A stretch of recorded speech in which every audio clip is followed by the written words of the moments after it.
Shalom, Sobat Pendengar. Selamat datang di program Mendengar yang Benar. Persembahan GBI Glow Fellowship Center dan GL Ministry. Sebuah program yang mengetengahkan pembelajaran, tuntunan, serta pendalaman Alkitab yang sistematis bersama hambanya, Pendeta Gilbert Lumoindong. Selamat mendengarkan.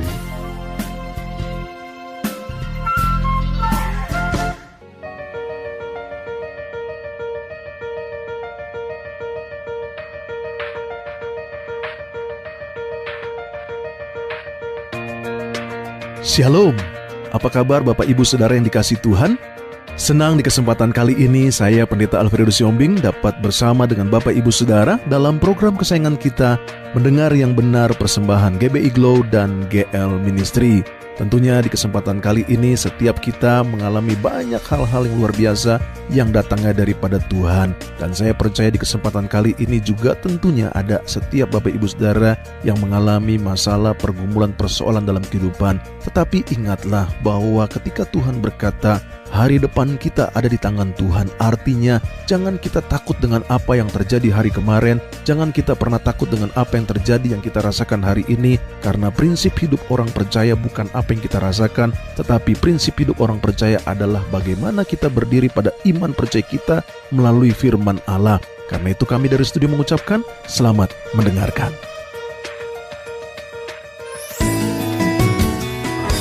Haleluya, haleluya, haleluya, haleluya. Hari ini saya mau bicara tentang bebas dari kecewa. Kita kadang-kala sakit hati, kita bilang, pendeta saya dikecewakan orang, ya kan? Tapi kan sekali-sekali juga kita mengecewakan orang kan? Jadi satu sama, gak usah terlalu dibesar-besarin saudara. Kecewa itu sesuatu yang paling menyebalkan dalam hidup ini. Amin. Kecewa itu tidak sakit secara fisik, tetapi menyebalkan secara jiwa saudara, betul? Kan orang kecewa itu kan tidak sakit secara fisik, nggak seperti ditempeleng orang. Tapi sudah mungkin menatap saya dan bilang, ya tapi kalau ditempeleng orang berasanya cuma sehari pendeta. Kalau kecewa seumur hidup gitu, benar sakit. Ya kan? Karena kecewa itu sesuatu yang sangat tidak menyenangkan untuk siapapun. Ada orang yang akhirnya jadi lesbian hanya karena kecewa. Ada orang yang kemudian jadi homoseks hanya karena apa? Kecewa. Ada orang yang tidak pernah mau menikah seumur hidup hanya karena kecewa. Goblok sekali itu orang. Iya kan? Ada wanita tidak mau nikah seumur hidup karena pernah kecewa oleh pria. Lakinya udah kawin ganti 3 kali, wanitanya sendiri merenungi nasib. On dalam hati saya. Iya kan? Ada laki-laki juga sama gobloknya. Tidak mau menikah hanya karena pernah dikecewakan oleh wanita. Saudaraku yang kekasih dalam Tuhan, saya selalu bilang begini. Kita tidak bisa menghindari hidup tanpa kecewa. Amin. Tetapi kita bisa mengatasi semua kekecewaan bersama dengan Yesus yang luar biasa. Makanya Roma 8 ayat 28 bilang, Allah kita turut bekerja dalam segala perkara termasuk kekecewaan untuk mendatangkan apa? Kebaikan. Matius pasal 11 ayat yang kedua. Di dalam penjara dikatakan apa? Yohanes mendengar tentang pekerjaan Kristus. Lalu menyuruh murid-muridnya bertanya kepadanya, engkaukah yang akan datang itu? Atau haruskah kami menantikan orang lain? Yesus menjawab mereka, dikatakan apa? Pergilah dan katakanlah kepada Yohanes apa yang apa? Kamu dengar dan kamu lihat. Orang buta melihat, orang lumpuh berjalan, orang kusta menjadi tahir, orang tuli mendengar, orang mati dibangkitkan, dan kepada orang miskin diberitakan kabar baik. Ayat yang ke-6. Dan berbahagialah orang yang tidak menjadi kecewa dan apa? Menolak aku. Nah, saudara yang kasih dalam Tuhan, saya pelajari salah satu hal yang tidak dapat dipisahkan dari hidup kekristenan adalah kekecewaan. Suka atau tidak suka, mau atau tidak mau, kita semua bisa saja berhadapan dengan apa? Kekecewaan. Ibu, suami bisa saja mengecewakan. Pernah dikecewakan oleh suami? Bukan cuma pernah pendeta, bertubi-tubi. Pak, pernah dikecewakan oleh istri? Saya mau tanya sama yang sedang berpacaran atau pernah berpacaran. Pernah dikecewakan? Saya itu hampir lompat pendeta, cuma takut mati. Saya udah berkali-kali mau bunuh diri, cuma saya takut mati. Masa bunuh diri takut mati? Saudara yang kasih dalam Tuhan, pada dasarnya setiap orang pasti pernah kecewa. Nah, saya tanya hal yang lebih parah nih ya. Saya tanya yang lebih parah. Saya sekarang mau tanya sama semua saudara yang aktif di gereja, yang aktif pelayanan. Pernah kecewa di gereja? Pernah kecewa sama pelayanan? Pernah kecewa sama pendeta? Itu. Tapi yang saya mau jelaskan, saya tidak mengharapkan sebuah pelayanan yang sempurna, perfect, tanpa kekurangan dan tanpa kelemahan. Karena buat saya, it is impossible. Kalau selalu saya bilang, orang yang paling rugi di muka bumi, kalau orang yang punya sifat perfeksionis, dia bisa stres setengah mati, sementara orang lain tidur nyenyak, saudara. Iya kan? Dan ada orang yang sifatnya perfeksionis. Kalau lihat kekurangan sedikit tuh kayaknya gimana gak bisa tidur. Kok dia salah sedikit. Saudara, saya sadar betul I'm a human being. Kalau saya salah, saya bisa ketemu orang, saya minta maaf. Saya gak bisa ketemu orang, saya tutup mata, saya doa, saya bilang Tuhan, salah Tuhan. So salah ini Tuhan. Aduh, ampun ya Tuhan. Terus tidur tuh saya tenang aja, tenang. Karena besok pagi saya siap untuk memperbaiki kesalahan saya. Iya kan? Dan buat saya juga kalau ada orang salah sama saya, tenang aja saya. Saya nggak kutuk-kutukin biar mampus tuh orang, biar mampus tuh orang. Aduh Tuhan. Saya paling stres kalau bertemu dengan orang perfeksionis. Saya takut salah sebab orang kalau gitu, kalau kita salah, bisa dikutuk-kutuk sama dia. Karena orang perfeksionis itu jaga banget supaya dia tidak salah. Buat saya hidup ini jangan selalu harapkan kesempurnaan. Amin. Tapi belajar hadapi kenyataan. Salah satu hal yang tidak dapat dipisahkan dari hidup kekristenan adalah kekecewaan. Saya kasih contoh, ada 4 tokoh Alkitab di sini. Yang pertama saya catat tentang seorang yang bernama Yusuf. Saya catat di sini. Apakah ia kecewa? Kenapa? Karena kita tahu ia dikecewakan oleh kakak-kakaknya. Betul? Dia juga dikecewakan oleh istri Potifar. Bahkan kesan yang saya tangkap untuk sementara, dia sepertinya dikecewakan oleh Tuhan. Nah, ini yang paling gak enak. Saya sudah hidup suci, saya sudah hidup benar, saya menjaga perzinahan, kenapa saya dibuang ke penjara? Loh, kayaknya kan Tuhan tidak bela dia. Iya kan? Kayaknya kan Tuhan tidak menyertai dia. Kayaknya kan janji Tuhan tidak terbukti. Katanya kalau hidup benar dibela oleh Tuhan. Buktinya hidup benar kok masuk penjara. Iya kan? Apakah ia kecewa? Jawabannya tidak. Kalau dia kecewa, tidak akan dia meraih berkat yang istimewa dari Tuhan. Tapi justru karena dia bertahan, dia melihat janji Tuhan digenapi dalam hidupnya. Amin. Yang kedua saya lihat di sini, perhatikan hidup dari Abraham. Pertanyaan saya juga sama, apakah ia kecewa? Kenapa Abraham harus kecewa? Loh, karena Allah meminta sesuatu yang terlalu sulit daripada dia. Tuhan bilang, Abraham, ambil anak yang tunggal yang kau kasih, yakni Ishak, persembahkanlah. Abraham bisa jadi kecewa dan bilang, Tuhan sudah suruh saya keluar dari negeri saya, tinggalkan sana keluarga saya, dan I obey, saya taat, dan sekarang Tuhan minta anak saya, come on, gak ada permintaan lain, anjing kek, kucing kek, biawak kek, apa kek, kenapa mesti anak? Emas permata aku berikan, tapi anak satu-satunya. Nah, apakah ia menjadi kecewa? Tidak, ia bahkan melakukan apa yang Tuhan perintahkan, dan justru karena itu ia melihat berkat yang luar biasa. Amin. Selanjutnya, ini yang saya gambarkan adalah orang-orang beriman. Tapi dia menghadapi situasi-situasi yang sukar, situasi-situasi yang tidak menyenangkan. Tapi apakah ia kecewa? Daniel ini, ia harus masuk ke gua singa. Tapi apakah ia kecewa? Jawabannya kembali tidak. Karena gua singa sekalipun bukan tempat yang menakutkan. Gua singa sekalipun justru menjadi tempat kemuliaan yang dialami oleh Daniel. Yang keempat, Daud. Apakah ia harus kecewa? Ia berkali-kali mau dibunuh oleh Raja Saul, saudara. Orang yang pernah dia selamatkan, orang yang pernah dia tolong. Kalau tidak ada Daud, Saul itu habis dimakan oleh raksasa yang bernama Goliat. Nah, justru Daud, istilah orang sekarang bilang pasang badan, saudara. Daud kalahkan Goliat, yang dapat wibawanya justru Saul. Nah, tiba-tiba Saul mau membunuh dia. Ia tidak menjadi kecewa.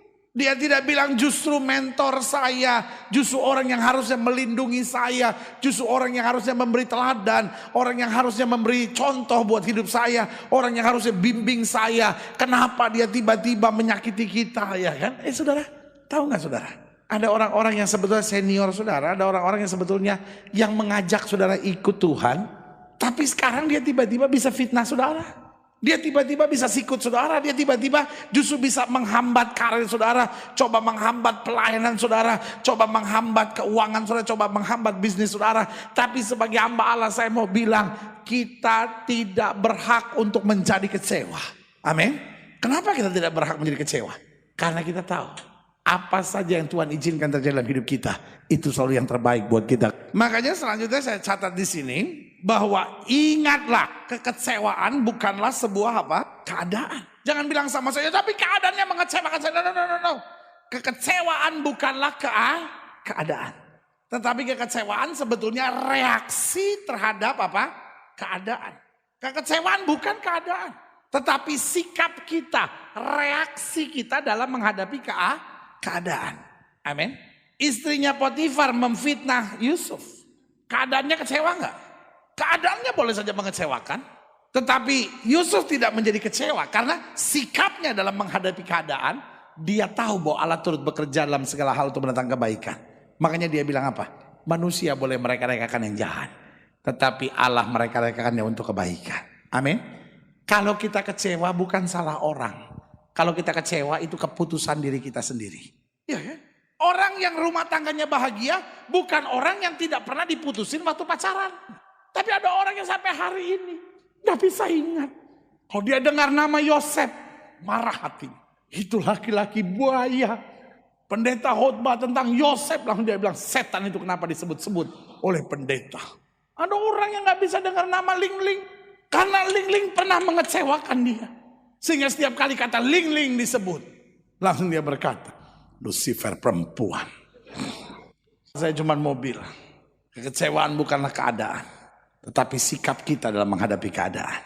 Sehingga kalau kita kecewa bukan salah orang, tapi kalau saya kecewa itu adalah kebodohan saya sendiri. Kekecewaan tidak pernah mengerjakan sesuatu positif dalam hidup kita.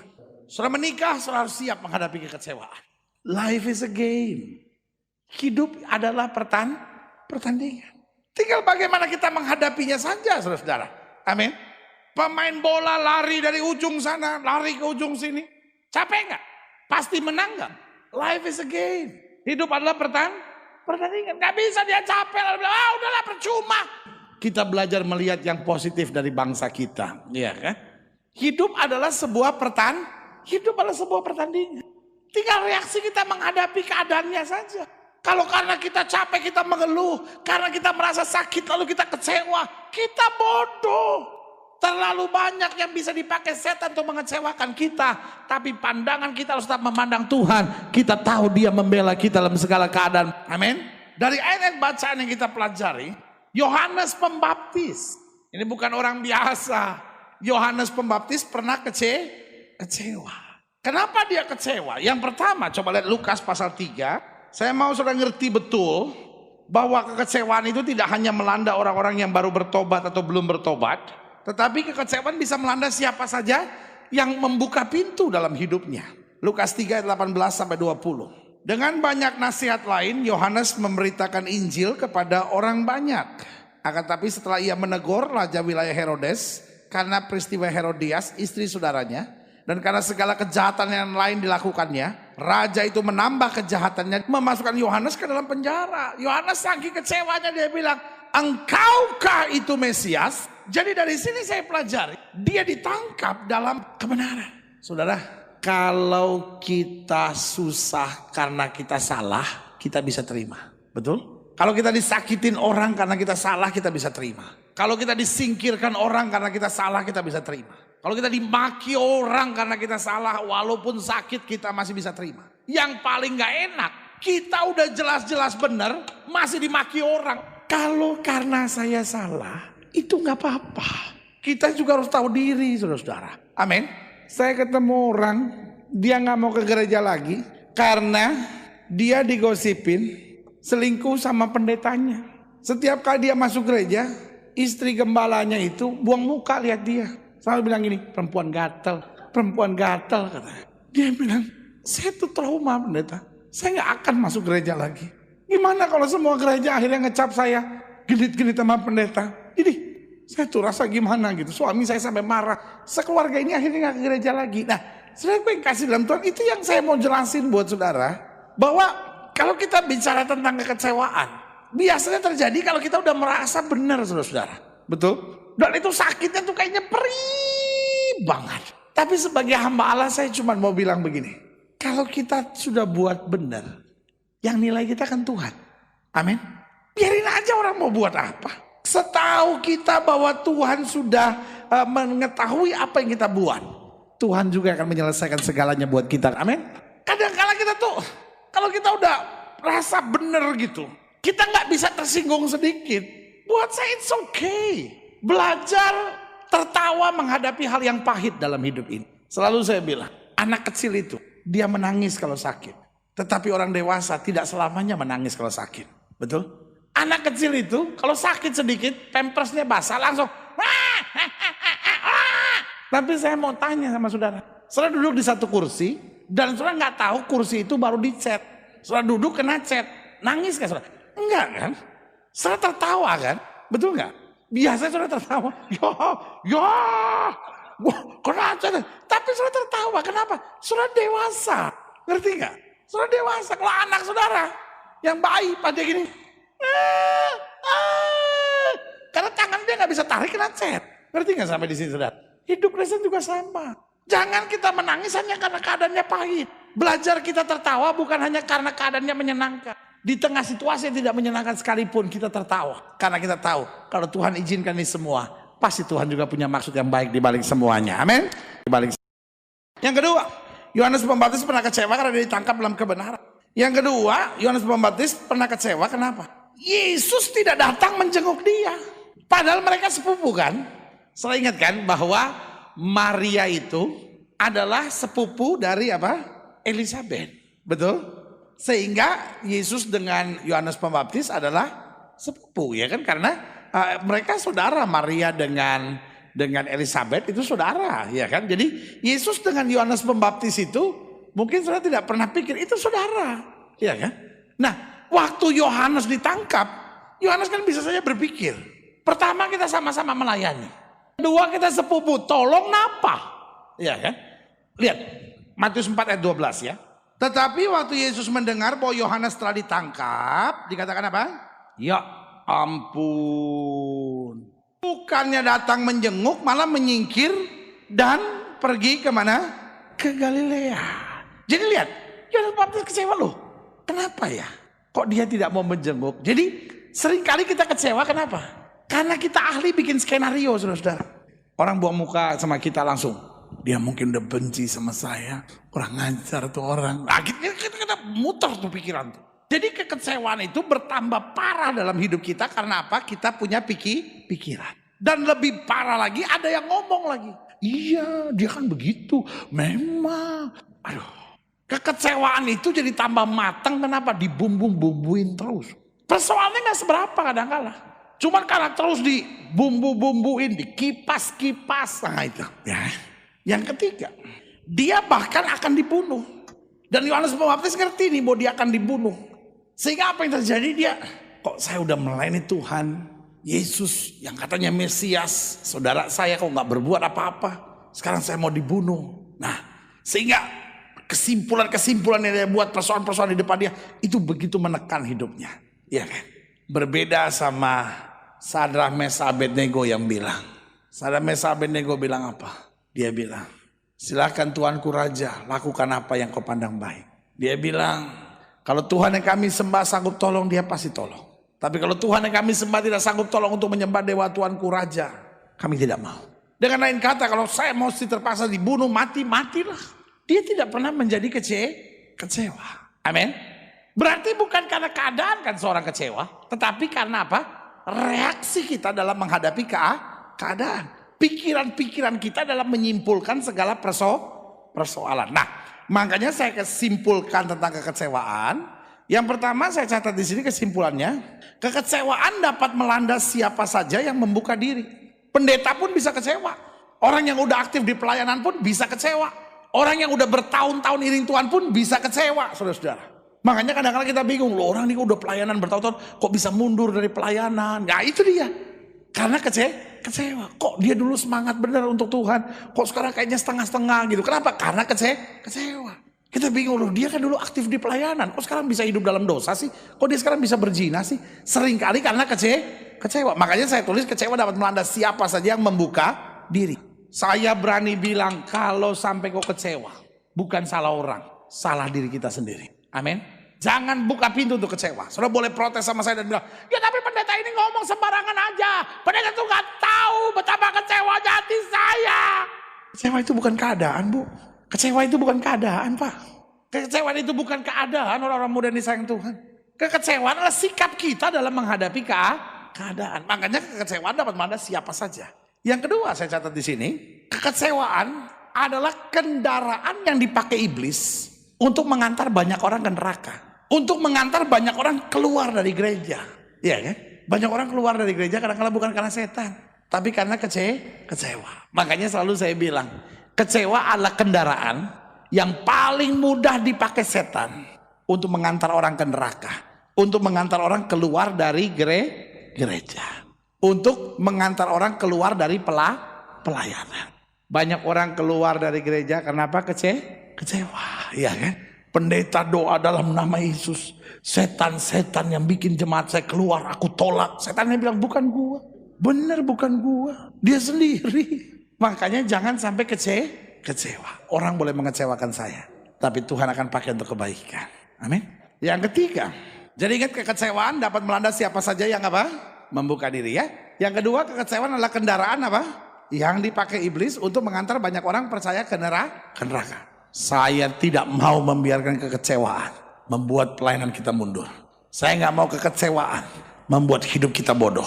Saya nggak mau kekecewaan akhirnya membuat kita berbuat tindakan yang aneh. Makanya saya dari pertama tekankan buat saudara, kita akan menghadapi hal-hal yang mengecewakan. Bahwa setiap saudara harus menjadi orang-orang yang kuat. Amin. Setiap saudara harus menjadi pribadi-pribadi yang tahan menghadapi kekecewaan. Hapus air mata di tengah kekecewaan. Dengan iman percaya, Allah dapat merubah segala kekecewaan kita menjadi kemenangan yang gilang gemilang. Haleluya. Amin. Right. Selanjutnya, saya pelajari yang ketiga, kekecewaan harus kita kalahkan. Kalau tidak, kekecewaan itu pasti menghancurkan kita. Amin. Kekecewaan itu harus kita kalahkan, Pak. Kekecewaan itu kalau dia mulai datang di hati kita, Pak, mulai datang di pikiran kita, Bu, mulai datang di hati dan pikiran kita, kita harus berani menolak dan mengalahkannya. Sebab kalau tidak, kekecewaan itu akan menyengsarakan, menghancurkan hidup kita. Amin. Great. Selanjutnya, Yesus bilang apa? Berbahagialah orang yang tidak menjadi kecewa. Mengapa? Saya catat di sini Matius 13 ayat 57. Lalu dikatakan apa? Mereka kecewa dan itu dia jeleknya. Menolak dia, maka Yesus berkata kepada mereka, seorang nabi dihormati di mana-mana kecuali di tempat sendirinya dan di rumahnya. Jadi yang pertama, kenapa kita bilang berbahagialah orang tidak kecewa? Karena hasil kekecewaan membuat kita menolak Tuhan, membuat kita menolak anugerah, membuat kita menolak kasih karunia, membuat kita menolak segala rahmat dan kasih Allah yang luar biasa. Amin. Makanya bahaya kekecewaan ini, saudara-saudara, ya kan? Kekecewaan itu dapat membuat kita menolak segala sesuatu yang Tuhan sudah sediakan buat hidup kita. Nah, kalau saudara lihat bahkan dalam Markus pasal 10, makanya buat saudara-saudara yang melayani tempat yang Tuhan percayakan buat saudara, satu pesan saya, saudara tidak akan pernah bertemu dengan tempat yang sempurna. Saudara gak akan pernah ketemu pendeta yang sempurna. Tapi saudara harus tahan menghadapi kekecewaan. Amin. Baru saudara akan melihat janji-janji Tuhan digenapi luar biasa dalam hidup saudara. Markus pasal 10 ayat yang ke-22. Mendengar perkataan itu, ini anak muda itu, ia menjadi kecewa lalu pergi dengan sedih. Sebab apa? Banyak hartanya. Nah, saudara bisa lihat di sini. Orang ini meninggalkan Yesus bukan karena dia tidak mencintai Yesus. Orang muda ini bilang, guru, apa yang dapat aku buat untuk meraih hidup yang kekal? Yesus bilang lakukan perintah Tuhan. Dia bilang apa? Sudah aku lakukan sejak dari masamu muda. Bayangkan, sebegini lama dia hidup dekat dengan Tuhan, tetapi karena kata-kata yang keras, tiba-tiba dia kecewa. Saya mau tanya, orang muda ini kecewa sama siapa, saudara? Sama Yesus. Saya mau tanya, Yesus pernah mengecewakan gak? Kenapa dia kecewa pada Yesus? Saya sudah bilang, kecewa itu bukan keadaan tetapi reaksi terhadap keadaan. Kekecewaan itu selalu mulai dari perasaan dan pikiran kita sendiri. Ketika perasaan dan pikiran kita hidup dengan diri kita sendiri, akhirnya di situ kita menjadi kecewa. Kita bisa kecewa terhadap siapa saja, bahkan kita bisa kecewa terhadap orang yang melakukan yang baik juga kita bisa kecewa. Saya selalu bilang, kalau sudah kecewa, tidak selamanya berarti orang itu salah. Sampai sini sudah ngerti mau saya? Kalau sudah kecewa, bisa jadi orang itu salah. Tapi kalau sudah kecewa, contohnya, sudah kecewa sama suami saudara, belum tentu suami saudara salah. Kadang-kadang hanya perbedaan persepsi saja. Kadang-kadang saudara kecewa sama mertua saudara, belum tentu mertua saudara salah. Kadang-kadang saudara kecewa sama anak saudara, belum tentu anak saudara salah. Kadang-kadang saudara kecewa sama pelayan Tuhan yang lain, belum tentu dia salah. Makanya selalu saya bilang, jangan berpikir yang mudah negatif gitu. Kita terjajah sendiri saudara. Orang ini kecewanya sama siapa? Yesus. Ya kan? Dan akhirnya pergi meninggalkan Yesus, ya kan? Nah, jadi kesimpulan yang saya catat di sini, kecewa itu selalu merugikan dan apa? Merusak diri sendiri. Makanya Alkitab bilang berbahagialah orang yang tidak menjadi kecewa. Nah, yang kedua saya pelajari, kekecewaan adalah awal penolakan terhadap Yesus. Orang kalau kecewa, lama-lama pasti akan mundur dari Tuhan. Lihat Yohanes 16. Makanya saya bilang hati-hati. Kecewa ini senjata yang paling sukses yang sering kali setan pakai untuk mengobrak-abrik pelayanan. Selamat datang di Church Update, informasi sepekan seputar pelayanan Glow Fellowship Center. Informasi ibadah kita minggu ini diawali dari ibadah Glow Youth Tamrin Residence pada hari Minggu tanggal 18 Februari 2018. Pukul 18.30 waktu Indonesia bagian Barat akan dilayani oleh PDP Glenn Latuheru STH. Bertempat di Glow Tamrin Residence, Apartemen Tamrin Residence lantai 3A, Jalan Tamrin Boulevard, Kebun Melati, Tanah Abang, Jakarta Pusat. Ibadah Glory of Worship and Prayer pada hari Rabu tanggal 21 Februari 2018 pukul 18.30 waktu Indonesia bagian Barat akan dilayani oleh Pendeta Christina Faraknimela. Bertempat di Glow Tamrin Residence, Apartemen Tamrin Residence lantai 3A, Jalan Tamrin Boulevard, Kebun Melati, Tanah Abang, Jakarta Pusat. Ibadah Wanita Bagi Kristus pada hari Selasa tanggal 27 Februari 2018 pukul 11 siang waktu Indonesia bagian Barat akan dilayani oleh Pendeta Gilbert Lumoindong dengan tema Pelakor. Bertempat di Glow Tamrin Residence, Apartemen Tamrin Residence lantai 3A, Jalan Tamrin Boulevard, Kebun Melati, Tanah Abang, Jakarta Pusat. STT Global Glow Indonesia membuka pendaftaran mahasiswa dan mahasiswi baru maupun pindahan tahun akademik 2018-2019. Program studi yang diselenggarakan Diploma 1 dan 3 Vokasi, Sarjana Teologi S1, Pasca Sarjana S2, Doktoral S3. STT Global Glow Indonesia bermitra dengan Zion Christian University USA dan Bethlehem Bible College Palestine. Lokasi kampus Tamrin Residence, Jakarta Pusat dan Bumi Serpong Damai, Tangerang. Untuk penjelasan, Anda bisa menghubungi Saudari Popi di 0853 1018 5145 atau di sekretariat di 021 2993 7555. Demikian informasi kita minggu ini. Tuhan Yesus memberkati.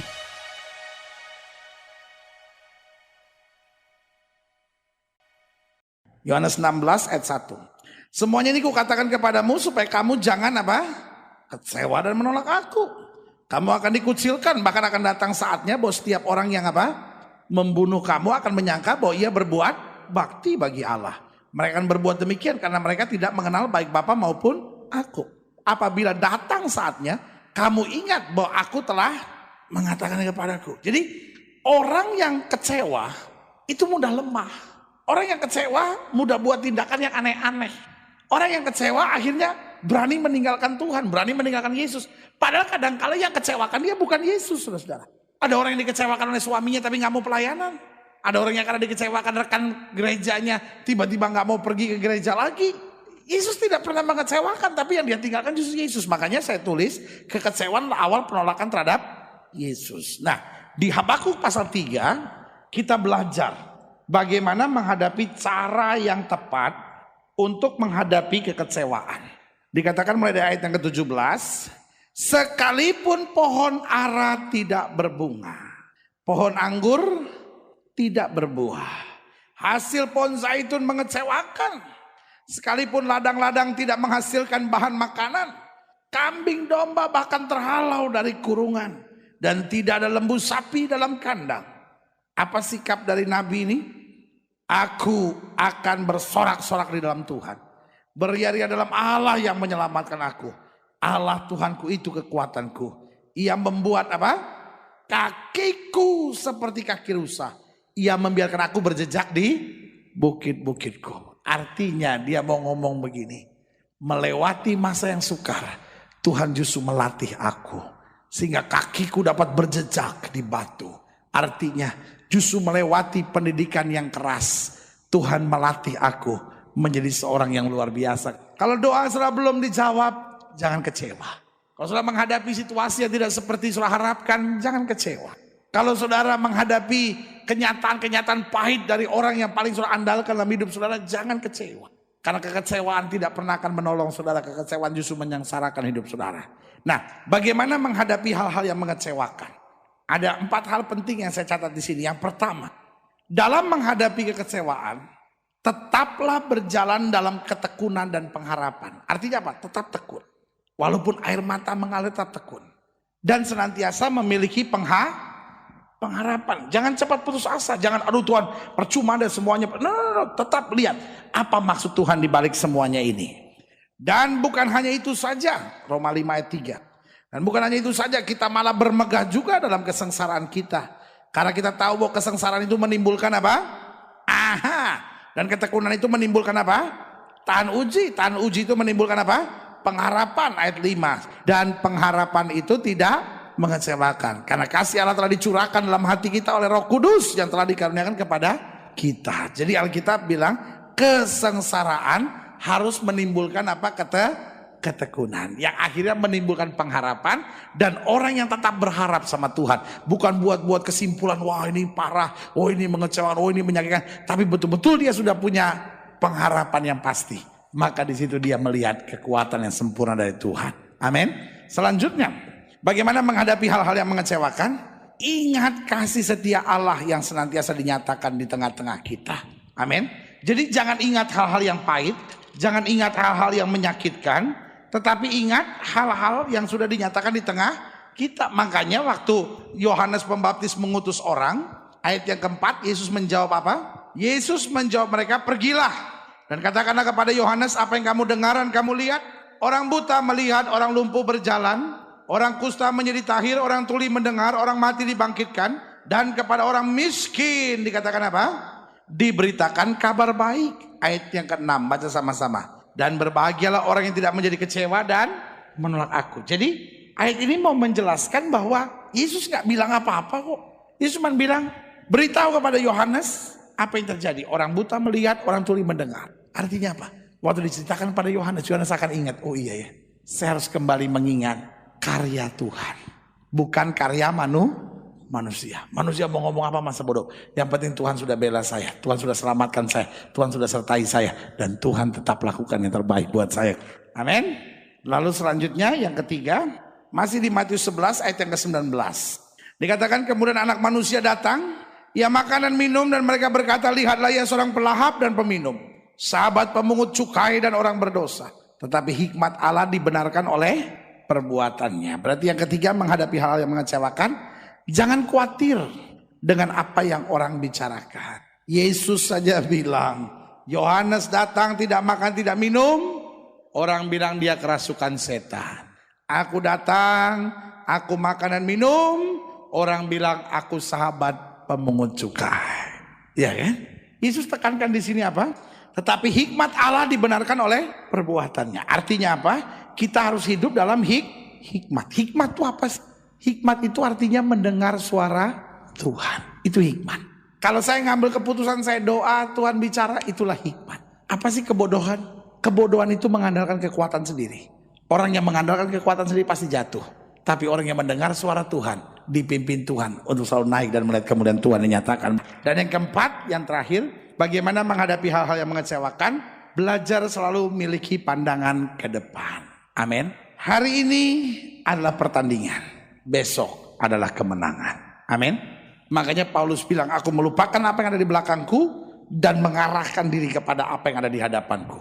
Jangan terus bingung dengan, aduh tapi ini sakit, wah ini kecewa, wah ini. Alkitab ingatkan kita, aku tahu rancangan apa yang ada padaku mengenai kamu. Bukan rancangan kecelakaan, tapi rancangan untuk mendatangkan hari depan yang penuh harapan. Target Tuhan selalu bukan now and today, tapi target Tuhan untuk hari depan kita cemerlang.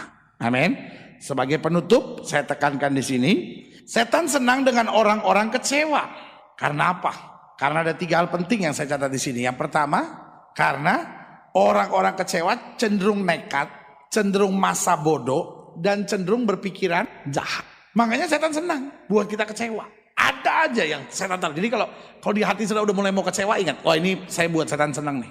Saya nggak boleh kecewa nih. Saya nggak boleh kecewa sama suami saya nggak boleh kecewa sama mertua saya nggak boleh kecewa sama anak-anak saya nggak boleh kecewa sama menantu saya nggak boleh kecewa sama orang sekitar saya nggak boleh kecewa sama hamba Tuhan, saya nggak boleh kecewa untuk orang-orang pelayanan, saya nggak boleh kecewa sama tetangga saya nggak boleh kecewa sama siapapun. Karena kalau kita kecewa, kita bisa apa? Nekat, masa bodoh, dan pikiran kita jadi apa?